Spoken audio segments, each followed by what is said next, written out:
Ten TV కథనానికి Bapatla municipal అధికార యంత్రాంగం స్పందించింది.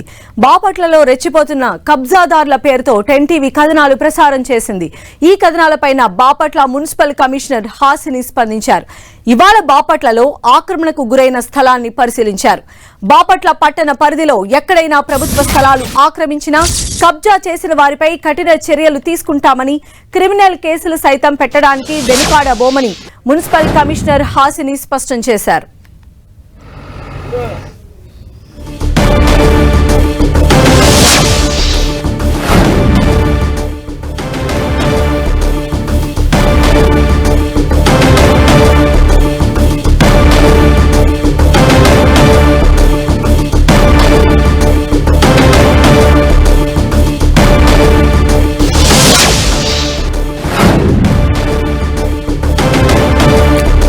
టెన్ టీవీ కథనానికి బాపట్ల మున్సిపల్ అధికార యంత్రాంగం స్పందించింది.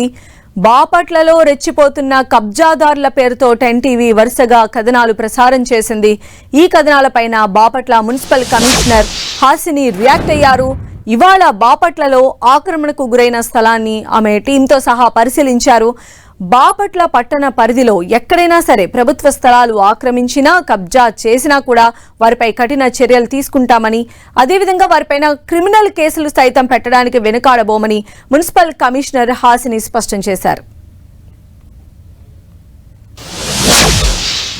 నిన్న టెన్ టీవీలో వచ్చిన కథనం ఆధారంగా ప్రభుత్వ స్థలములను, మున్సిపాలిటీ స్థలాలను అక్రమంగా ఆక్రమిస్తున్నారని తెలిసి సైట్కి వచ్చి విజిట్ చేయడం జరిగింది. ఇక్కడ మేము బోర్డు ఏర్పాటు చేశాము. ప్రభుత్వ స్థలాలను ఎవరన్నా అక్రమంగా ఆక్రమిస్తే కఠిన చర్యలు తీసుకుంటామని తెలియజేస్తున్నాం.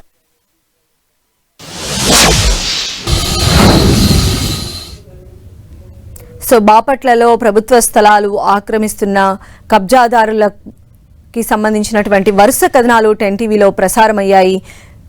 ఈ నేపథ్యంలోనే అధికార యంత్రాంగం వెంటనే అప్రమత్తమైంది. ఈ రోజు మనం చూస్తూ ఉన్నాము, ఆక్రమణకు గురైనటువంటి స్థలాన్ని పరిశీలించడానికి అధికారులతో సహా అక్కడికి టీం మెంబర్స్ అందరూ కూడా చేరుకున్నారు. మున్సిపల్ కమిషనర్ హాసిని దీనికి సంబంధించి స్పందించారు. బాపట్ల పరిసర ప్రాంతాల్లో ఎక్కడైనా ఇలాంటి అక్రమ చొరబాట్లు జరిగినట్లయితే డెఫినెట్ గా వాళ్ళపైన యాక్షన్ తీసుకుంటామని చెప్పారు.